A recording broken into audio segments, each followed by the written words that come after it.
नमस्कार दोस्तों। आज हम चर्चा करेंगे गणित शिक्षा शास्त्र के कठिन से कठिन स्तर के 40 महत्वपूर्ण प्रश्नों पर। प्रश्न नंबर 1, गणित शिक्षण में रुचि और अनुभव को बढ़ाने के लिए सबसे उपयुक्त दृष्टिकोण कौन सा है? सही उत्तर है गतिविधि आधारित शिक्षण। अवधारणात्मक त्रुटियां गणित शिक्षण में किसका परिणाम होती हैं? सही उत्तर है अधपका ज्ञान और गलत शिक्षण विधियां। सीबीएसई एवं एनसीईआरटी के अनुसार प्रारंभिक कक्षाओं में गणित शिक्षण का मूल उद्देश्य क्या होना चाहिए? सही उत्तर है गणितीय सोच और तर्क विकसित करना।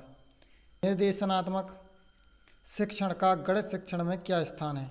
सही उत्तर है यह केवल प्रारंभिक कौशल सिखाने में उपयोगी होता है। वर्गीकरण, अनुक्रमण और पैटर्न की पहचान किस प्रकार की संज्ञानात्मक प्रक्रिया से संबंधित है? सही उत्तर है विश्लेषणात्मक एवं तार्किक चिंतन। रुचि आधारित शिक्षण का गणित शिक्षण में क्या लाभ है? सही उत्तर है छात्रों में आत्मविकास और खोज परखता बढ़ती है। गणित में मूल्यांकन का मुख्य उद्देश्य क्या होना चाहिए? सही उत्तर है अधिगम की प्रगति को समझना और उसमें सुधार करना। बालक जब अपने अनुभवों और पूर्व ज्ञान के आधार पर गणित की नई संकल्पनाएं सीखता है तो यह किस सिद्धांत पर आधारित है? सही उत्तर है रचनात्मकता का सिद्धांत। गणित में त्रुटि विश्लेषण का मुख्य उद्देश्य क्या है? सही उत्तर है छात्रों की सोच और समझ की प्रकृति जानना। यदि कोई छात्र किसी प्रश्न को हल करते समय बार बार एक ही गलती करता है तो शिक्षक को क्या करना चाहिए? सही उत्तर है उसकी गलती के पीछे की सोच को समझना चाहिए। किस स्थिति में समूह कार्य गणित शिक्षण में सबसे प्रभावी होता है? सही उत्तर है जब समस्या समाधान और विचार विमर्श कराना हो तो। गणितीय अवधारणाओं के विकास में सबसे महत्वपूर्ण तत्व कौन सा है? सही उत्तर है बच्चों की पूर्व जानकारी और अनुभव को जोड़ना। गणित के पाठों में तकनीकी उपकरणों का प्रयोग किस उद्देश्य से किया जाता है? सही उत्तर है जटिल अवधारणाओं को दृश्य रूप में स्पष्ट करने के लिए।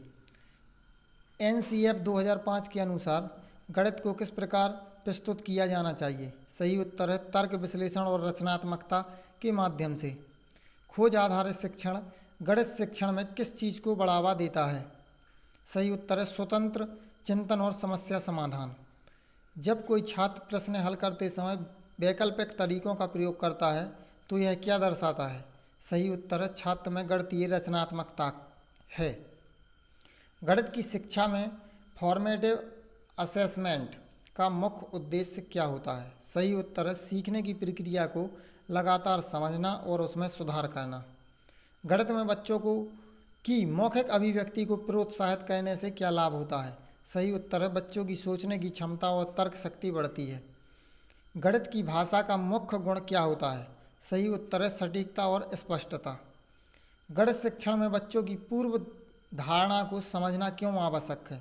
सही उत्तर है ताकि उनके ज्ञान के स्तर के अनुसार शिक्षण योजना बनाई जा सके। गणित में खेल आधारित शिक्षण का उद्देश्य क्या होता है?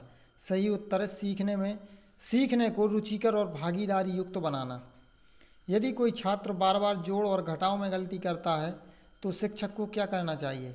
सही उत्तर है उसकी त्रुटि के पीछे के कारणों को पहचान कर सुधारात्मक गतिविधियां करानी चाहिए।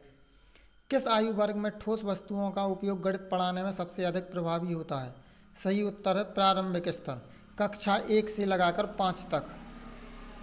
गणित केवल एक विषय नहीं बल्कि सोचने का एक तरीका है। यह कथन किस बात पर जोर देता है? सही उत्तर है गणित तर्क और विश्लेषण पर आधारित है।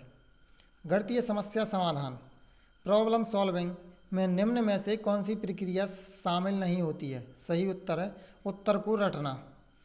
गणित कक्षा में छात्रों को अनुमान करने के लिए प्रोत्साहित करना किस कौशल को विकसित करता है? सही उत्तर है तर्क शक्ति और व्यवहारिकता। गणित में उच्च स्तरीय चिंतन विकसित करने के लिए किस प्रकार के प्रश्न उपयुक्त होते हैं? सही उत्तर है खुलेआम उत्तर वाले प्रश्न। एक अच्छा गणित शिक्षक कक्षा में किस प्रकार का वातावरण बनाता है? सही उत्तर है त्रुटियों को सीखने के अवसर के रूप में देखने वाला। यदि कोई छात्र प्रश्न को हल करते समय अपना तरीका प्रयोग करता है तो शिक्षक को क्या करना चाहिए? सही उत्तर है उसकी प्रक्रिया को समझना और उसको प्रोत्साहित करना चाहिए।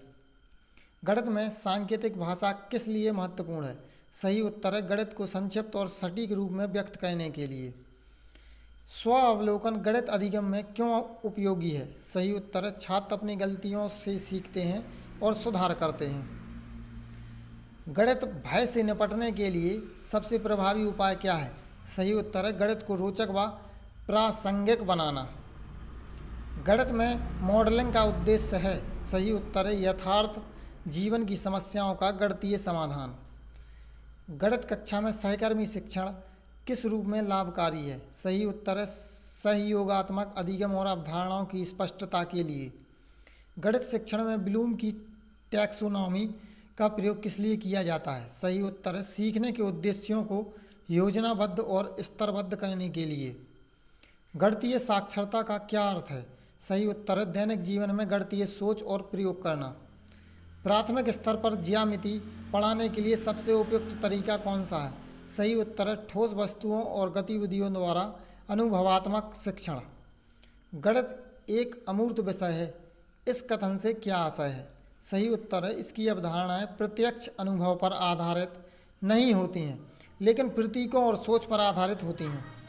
गणित में उपयुक्त सवाल पूछना किसका संकेत है? सही उत्तर है छात्रों की उत्सुकता और संलग्नता का। गणित कक्षा में प्रोजेक्ट वर्क करवाने का मुख्य उद्देश्य क्या है?